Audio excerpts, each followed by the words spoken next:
खुदावंद मसीह यस्सु में मेरे अजीजों, मैं खुदावंद मसीह यस्सु के जिंदा मुबारक नाम में आप सबको सलाम अर्ज करता हूं। आज की आराधना में आपका स्वागत करता हूं। परमेश्वर का धन्यवाद करते हैं, उसने हम में से हर एक को आज तक अब तक अपने फजल में महफूज रखा। अगर कोई दुख तकलीफ परेशानी आई भी तो उसे दूर किया। और मैं आप सबके लिए प्रार्थना करता हूं, सब कलीसियाओं के लिए प्रार्थना करता हूं, सब लोगों के लिए दुआ करता हूं, चाहे वो मेरे अपने हों, चाहे अननोन पर्सन हो, चाहे मसीह हो, चाहे गैर मसीह हो, कोई भी हो, मैं सबके लिए लगातार प्रार्थना करता हूं। पिता परमेश्वर सबको अपने अनुग्रह में सुरक्षित रखे। प्रियजनों, आज फिर एक और मौका खुदा बाप ने हमें दिया कि हम इस आत्मिक संगति में उपस्थित हो सके हैं।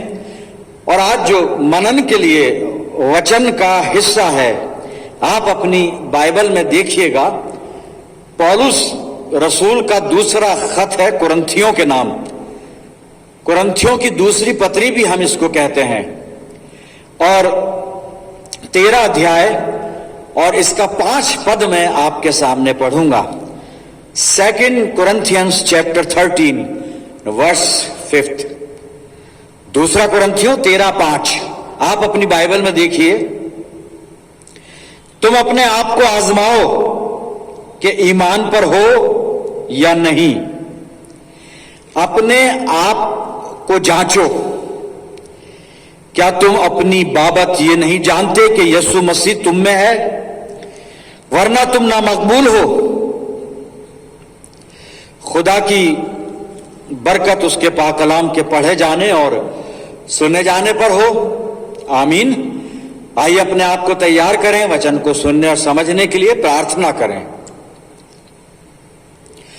खुदावंद मसीह यस्सु में हमारे प्यारे आसमानी बाप, बड़े अदब के साथ हलीमी और फिरोतनी की रूह में होकर हम सब तेरे पाक कदमों पर सरनिगू हैं, इस ईमान के साथ कि हमारा जिंदा सच्चा खुदा हमारे बीच में मौजूद है। पिता परमेश्वर, ये समय है तेरे पाक कलाम पर मेडिटेशन करने का। हम सबको पवित्र आत्मा का मसा दे कि प्रभु जी पवित्र आत्मा की अगुवाई में होकर हम तेरे पाक कलाम को समझ पाएं, इसके भेदों को समझ पाएं और इस वचन के द्वारा तेरी पवित्र इच्छा को समझ पाएं पिता, और तेरी पवित्र इच्छा को अपनी जिंदगियों में हम पूरी कर सकें। प्रभु जी, जब तक हम तेरी संगति में हैं, कोई भी तीसरा तेरे और हमारे बीच में आने ना पाए। प्रार्थना करते हैं प्रभु जी, हमारे चारों तरफ अपने पाक फरिश्तों की सेना का बाड़ा बांधना कि शैतान हमें किसी भी रीति से तेरी संगति से जुदा ना कर सके। प्रभु जी, अपनी जिंदगियों को तेरे अधिकार में सौंप देते हैं और ये प्रार्थना बड़े विश्वास के साथ तेरे प्यारे और इकलौते पुत्र अपने उद्धार करता प्रभु यीशु मसीह के जिंदा और मुबारक नाम के वसीले से मांगते हैं। सुन और कबूल कर ले। आमीन। अजीजों, एक बार फिर परमेश्वर का धन्यवाद करते हैं अच्छी संगति के लिए, अच्छे समय के लिए। पौलुस रसूल का दूसरा खत कुरिन्थियों के नाम यानी कुरिन्थियों की दूसरी पत्री और इसका 13 अध्याय और 5 पद मैंने आपके सामने पढ़ा था। 5 पद को 3 हिस्सों में बांटा गया है। सबसे पहले पौलुस कहता है कलीसियाओं को, तुम अपने आप को आजमाओ कि ईमान पर हो या नहीं। अपने आप को आजमाओ, ईमान पर हो या नहीं। फिर वो कहता है अपने आप को जांचो। फिर आगे चलकर कहता है, क्या तुम अपनी बाबत यानी अपने बारे में ये नहीं जानते कि यीशु मसीह तुम में है, वरना तुम ना मकबूल हो। और इन 3 हिस्सों में सिर्फ पहला हिस्सा मैं फिर रिपीट करूंगा क्योंकि इसी पे बातचीत करेंगे हम। सिर्फ पहले हिस्से पर दूसरा कुरिन्थियों 13 अध्याय और 5 पद का केवल पोर्शन ए, पहला भाग। यहां पे लिखा है, तुम अपने आप को आजमाओ कि ईमान पर हो या नहीं। इंग्लिश वर्जन भी पढ़ देता हूं आप लोगों की सुविधा के लिए। Examine yourselves as to whether you are in the faith. अपने आप को आजमाओ कि ईमान पर हो या नहीं। पौलुस ने अपने खतों में कलीसियाओं को बहुत कुछ लिखा, लेकिन आज हम जिस पर फोकस करेंगे, जिस पर हम मेडिटेशन करेंगे, 2 कुरिन्थियों 13 अध्याय 5 पद का ये पहला हिस्सा है, जहां पर पौलुस कलीसिया को ये कह रहा है, examine yourselves as to whether you are in the faith. अपने आप को आजमाओ कि ईमान पर हो, क्या तुम अपने विश्वास पर स्थिर हो, अपने ईमान पर कायम हो, क्या तुम अपने विश्वास में हो। ये कलीसिया को पौलुस कह रहा है। मेरे अजीज, जब हम कलीसिया के सेटअप की बात करते हैं, कलीसिया के कामों की बात करते हैं, कलीसिया के मिशन की बात करते हैं, और कलीसिया में क्या होना चाहिए, क्या होता है, क्या करें क्या नहीं करें, जब इन चीजों पर हम गौर करते हैं, पास्टेट कमेटी, पास्टेट कॉन्फ्रेंस और इसके अलावा और बहुत सारी चीजें, बहुत कुछ होता है कलीसिया के अंदर। बड़े बड़े काम होते हैं, बड़ी बड़ी कॉन्फ्रेंसेस, कन्वेंशंस होती हैं, रिवाइवल मीटिंग्स होती हैं, और भी एडमिनिस्ट्रेटिव वर्क्स, बहुत कुछ होता है। पौलुस ने बड़ी फंडामेंटल चीज को यहां पे टच किया है। एक कलीसिया की जो स्थापना है, जो कलीसिया की जो बुनियाद या बेस जो है, फाउंडेशन, बेस जो है, वो तो ईमान है। वो जो हम सब कुछ करते हैं वो अपनी जगह ठीक है, लेकिन जो बड़ी खास और अहम बात जो है वो ये है कि क्या कलीसिया अपने ईमान पर है या नहीं है। तो पौलुस ने यह असाइनमेंट दिया कलीसिया को कि तुम एग्जामिन योरसेल्व्स, अपने आप को आजमाओ, देखो, एग्जामिन करो, आत्मनिरीक्षण करो कि तुम सारे काम अच्छे अच्छे बड़े बड़े करते हो, वो ठीक है भाई, लेकिन विश्वास तुम्हारा कहां है, क्या तो ईमान पर हो या नहीं हो।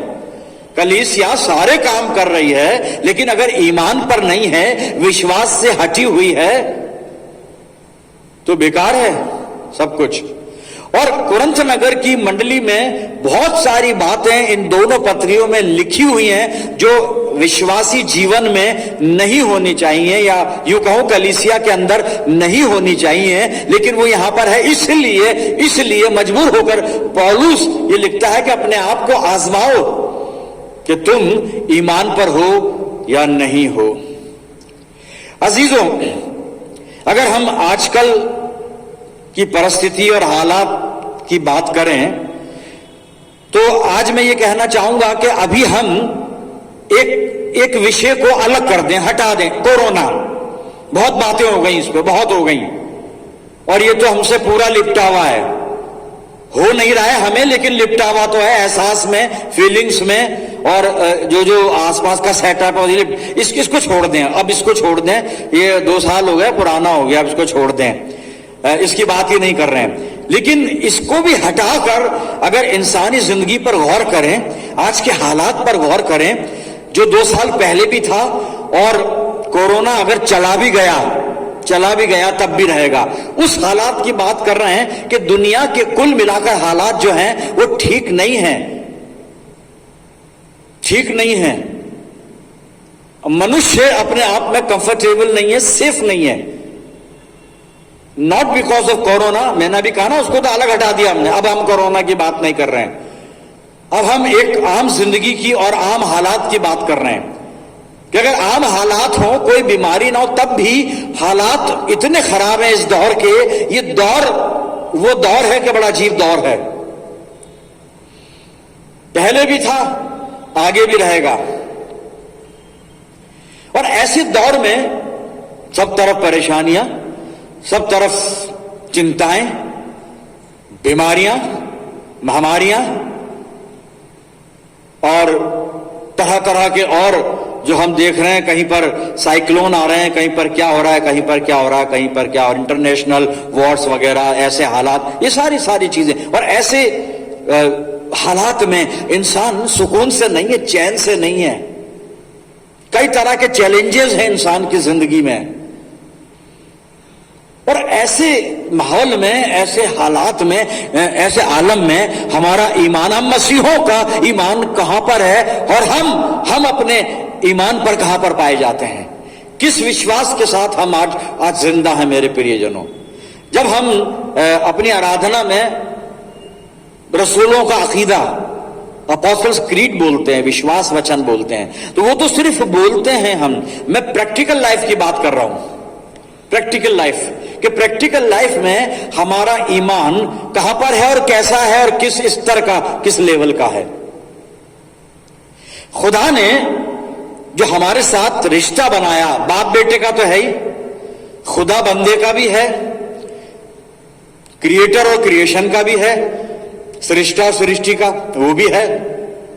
एक और रिश्ता है इसके अलावा, एक और रिश्ता है, और वो रिश्ता है रिलेशन ऑफ कवनेंट। खुदा ने इस वचन के द्वारा, पहले भी जो हमसे लोग हो चुके हैं और हम भी और हमारे बाद जो आएंगे, एक अहद किया है, कवनेंट किया है, एक वाचा बांधी है मेरे अजीजों।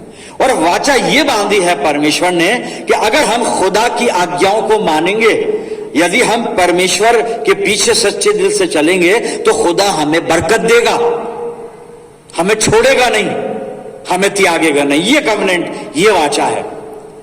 और ये वाचा जो बांधी, तो मैं आपको पढ़कर सुना दूं बाइबल में से, लेवी व्यवस्था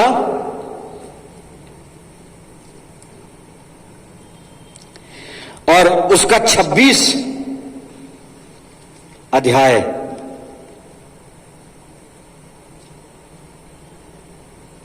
लेवी व्यवस्था 26 अध्याय और 12 पद मैं आपके सामने पढ़ रहा हूं। सुनिएगा खुदा क्या कहता है अपने लोगों से, वहां इस्राएलियों से कहता है, लेकिन ये वचन हमसे कह रहा है।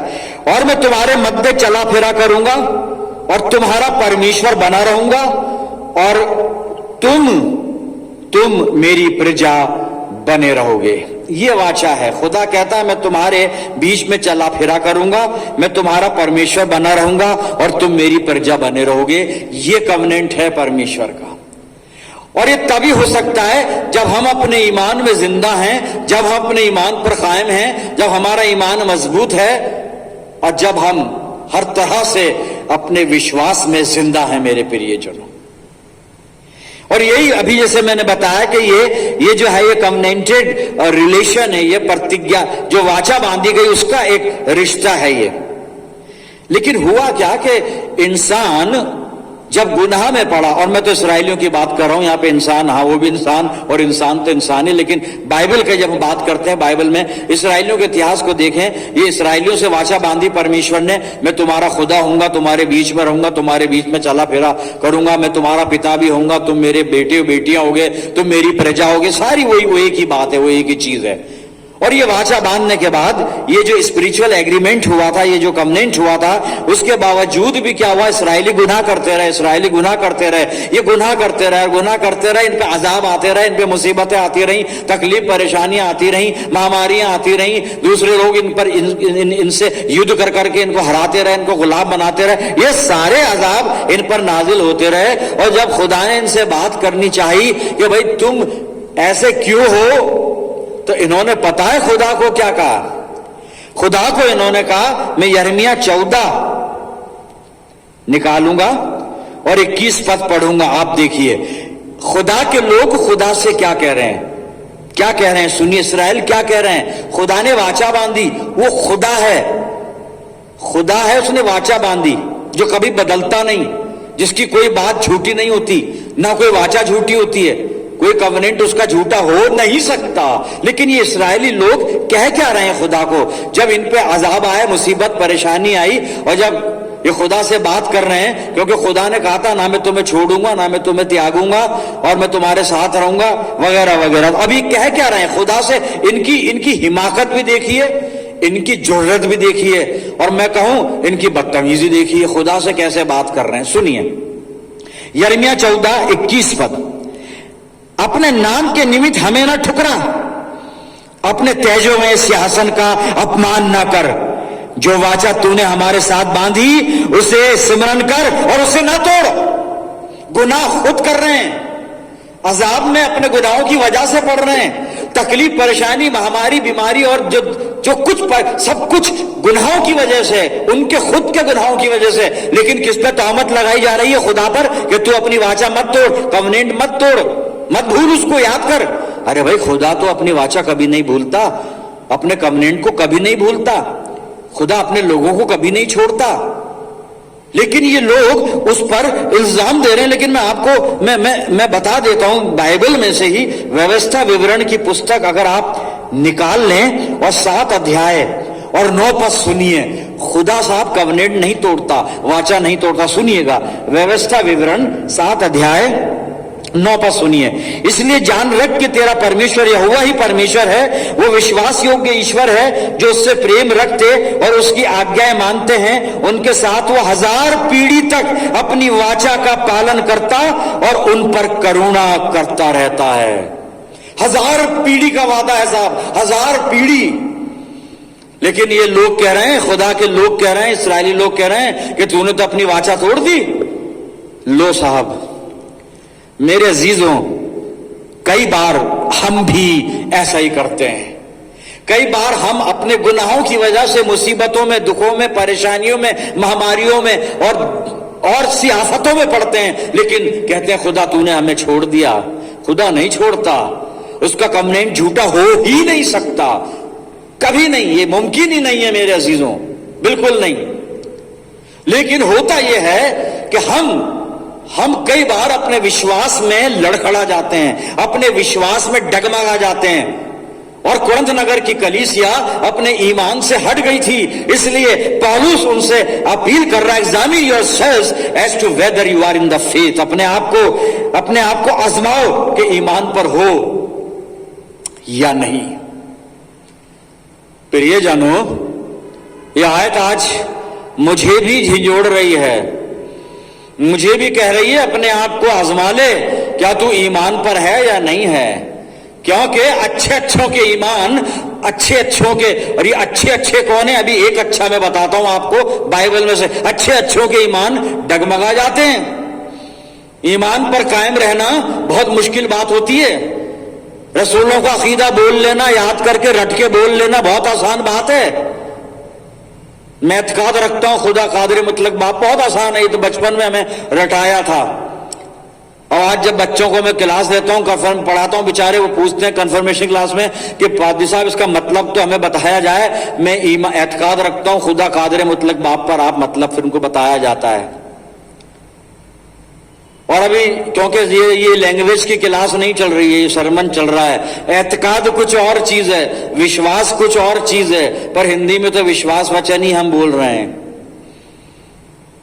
पर एतकाद है वो, एतकाद ही है वो।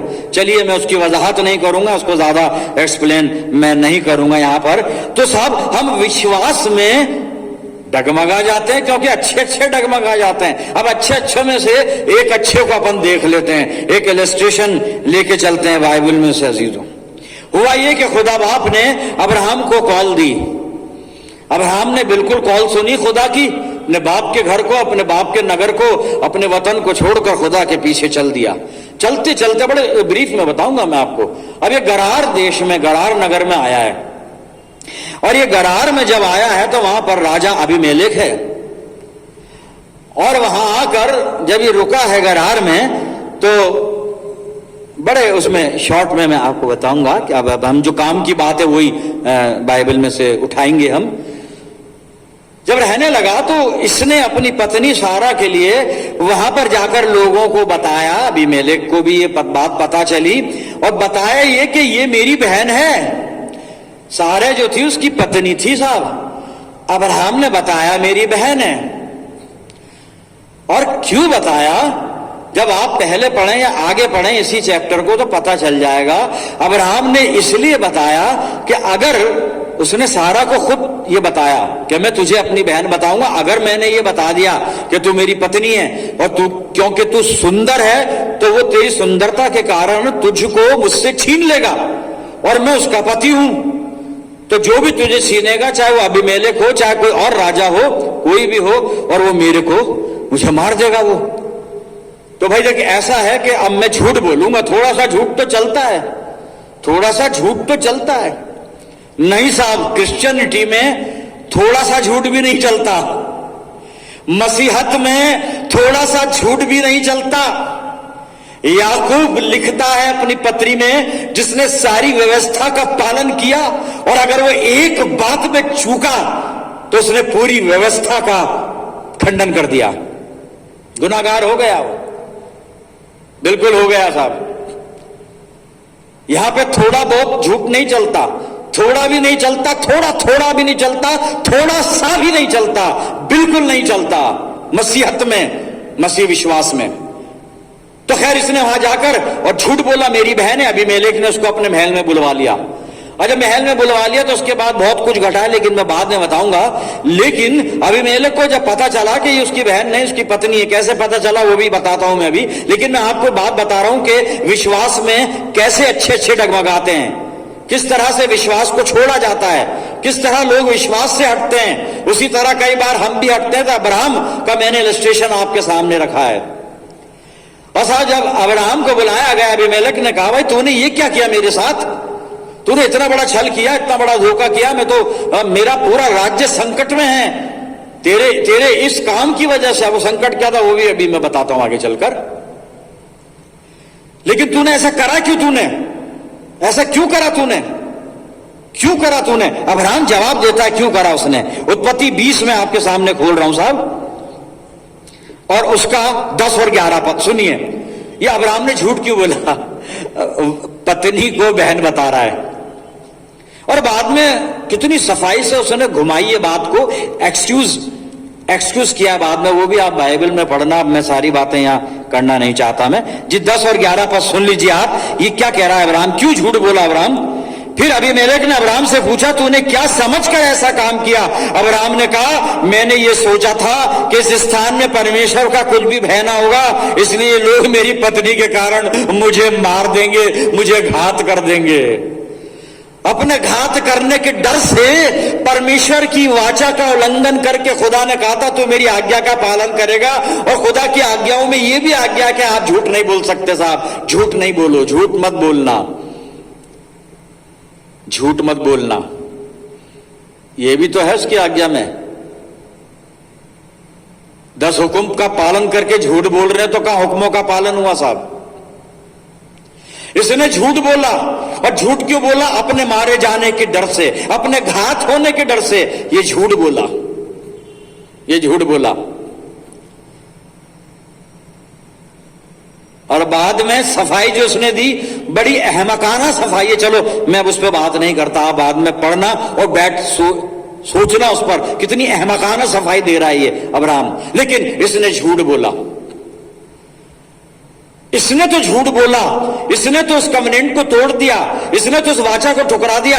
जब परमेश्वर ने कहा था कि यदि तू मेरी आज्ञाओं का पालन करेगा, यदि तू मेरी आज्ञाओं का पालन करेगा तो मैं तुझे आशीष दूंगा, मैं तेरे साथ रहूंगा, मैं तेरी हिफाजत करूंगा, मैं तुझे संभालूंगा, हर दुख तकलीफ परेशानी हारी बीमारी महामारी से सुरक्षित रखूंगा। अगर तू मेरी बातों को मानेगा, मेरी आज्ञाओं को मानेगा।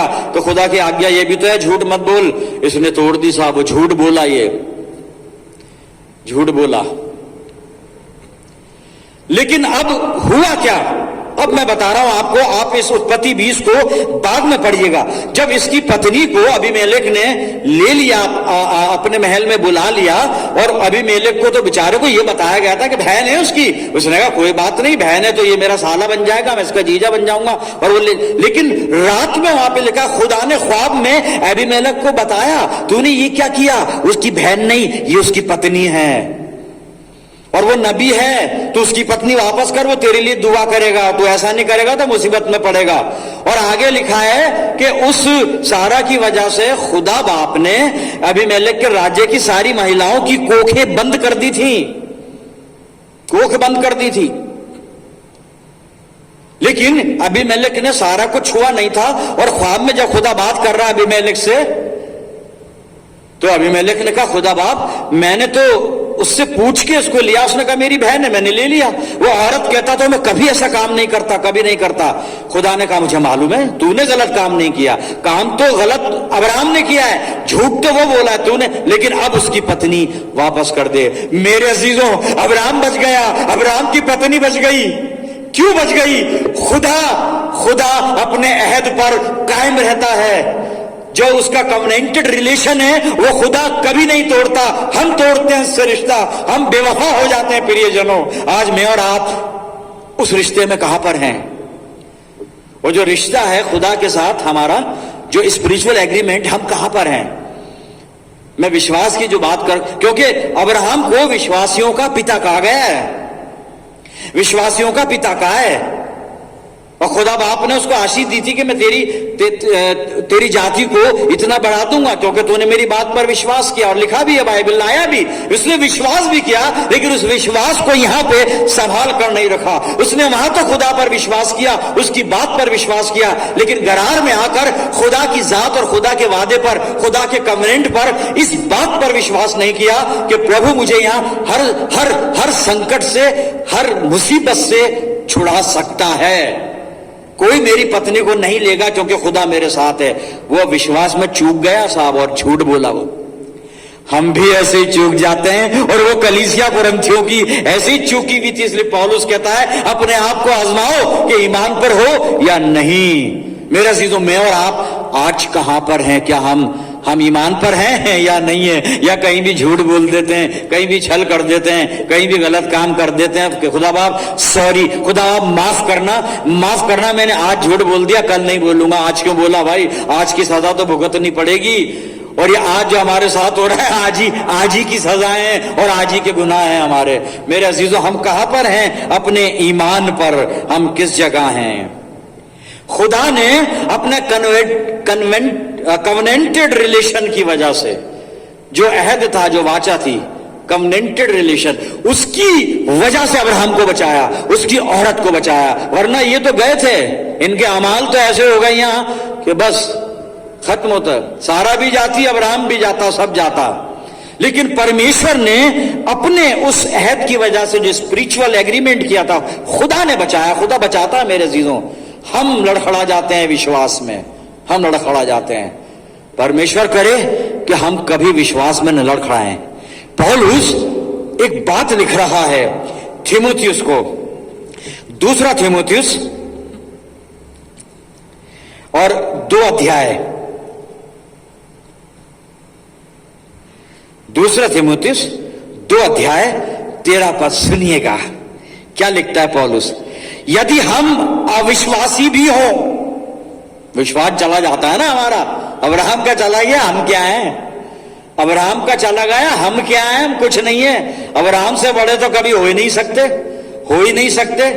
कितना ही बड़ा गाउन पहन लें और कितनी बड़ी ये क्रॉस लटका लें, और नाम के आगे रेवरन और ये और कुछ भी लगा ले, लेकिन अब्राहम से बड़े नहीं हो सकते जी हम। अब्राहम चूक गया। तो क्या कहता है पौलुस? थिमुथियुस से बात कर रहा है, कह रहा है, जी हाँ, दूसरा थिमुथियुस 2 अध्याय और 13 पद में, यदि हम अविश्वासी भी हों तो भी वो विश्वास योग्य बना रहता है। क्यों बना रहता है? क्योंकि वो आप अपना इनकार नहीं कर सकता। उसने हमसे वादा किया है, उसने हमारे साथ कवेनेंट बांधा है, उसने हमारे साथ वाचा अहद बांधा है। वो कैसे अपना इनकार करेगा? वो अपनी जबान को कैसे झूठा करेगा? खुदा बाप कर ही नहीं सकता। मेरे अजीजों, मैं और आप कहां पर हैं? किस जगह हैं आज? विश्वास में।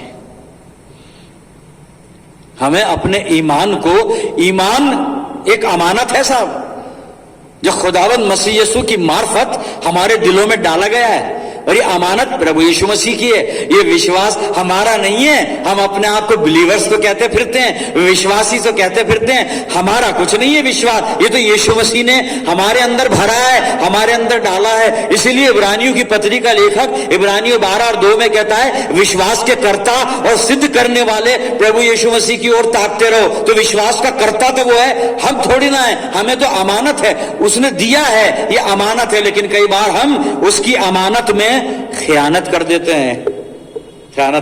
हैं। आखिरी हवाला पढ़ेंगे, करना क्या है मेरे अजीजों। दूसरा थिमुथियुस पहला अध्याय, दूसरा थिमुथियुस पहला अध्याय 12 से 14 पद सुनिएगा। इस कारण मैं इन दुखों को भी उठाता हूं पर लजाता नहीं, क्योंकि मैं उसे जिस पर मैंने विश्वास किया है जानता हूं। विश्वास तो कर लिया, लेकिन उसके बाद जानना भी पड़ेगा खुदावंद मसीह यीशु को। वो कौन है, क्या है, कैसा है, और उसके प्रेम की लंबाई, चौड़ाई, गहराई, ऊंचाई कितनी है, ये भी तो जानना है। विश्वास तो खैर कर लिया, इधर से उधर से जो भी था, जैसा भी था, कहां से शुरुआत हुई पता नहीं, जैसा, चलो चलिए ठीक है वो तो। लेकिन अब उस विश्वास को जिस पर किया है, क्या उसको जाना? क्या तो उसको नहीं जानेंगे तो विश्वास किस काम का?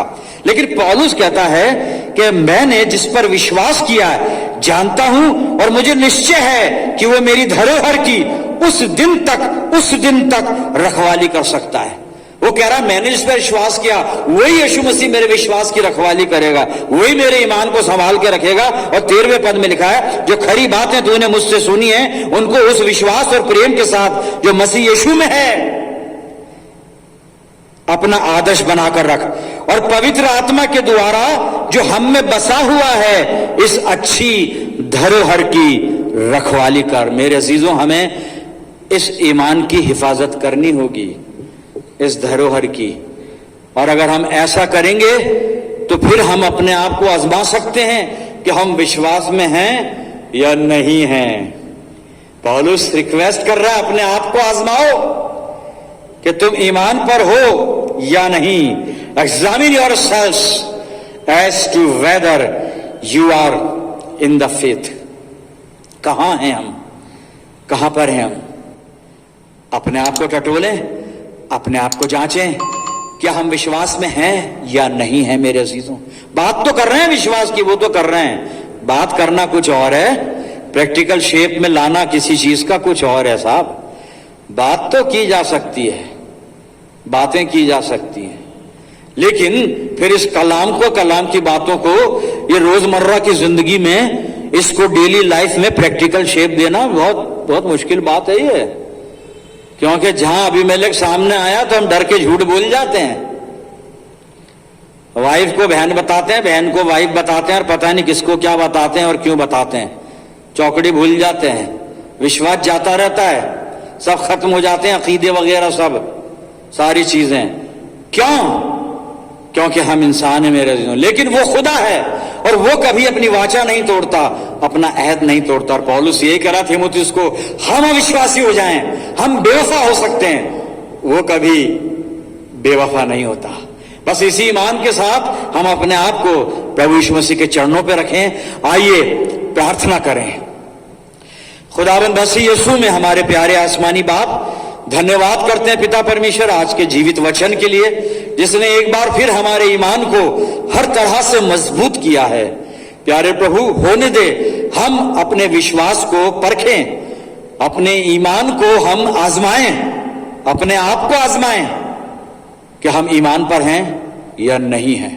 हमें आत्मा की अगुवाई दे, अर्थात पवित्र आत्मा की अगुवाई दे प्रभु जी, कि हम सचमुच में अपनी जिंदगियों को जांचें, परखें, अपने आप को जांचें, अपने आप को एग्जामिन करें कि प्रभु जी हम ईमान पर हैं या नहीं हैं। और दुआ करते हैं प्रभु यीशु मसीह के द्वारा, प्रभु यीशु मसीह के नाम में हमारे अंदर मजबूत ईमान पैदा करना प्रभु जी, कि हम हमेशा अपने ईमान पर पाए जाएं। अपनी जिंदगियां प्रभु जी तेरे हवाले करते हैं।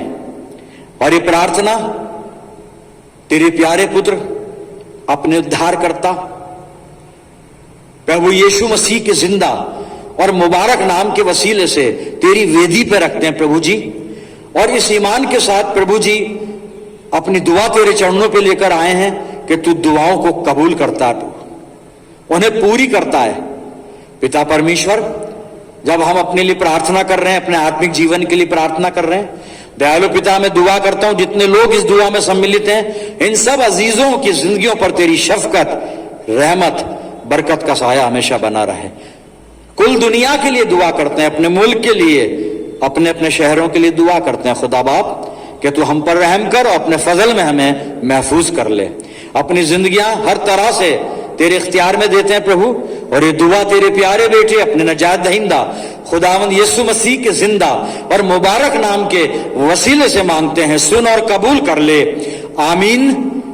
अब हमारे खुदावंद मसीह यीशु का फजल, खुदा बाप की मोहब्बत, रूह पाक की रिफाकत और शिराकत हम में से हर एक के साथ, हमारी सब कलीसियाओं के साथ, कुल ईमानदारों के साथ अब से लेकर हमेशा तक होती रहे, आमीन।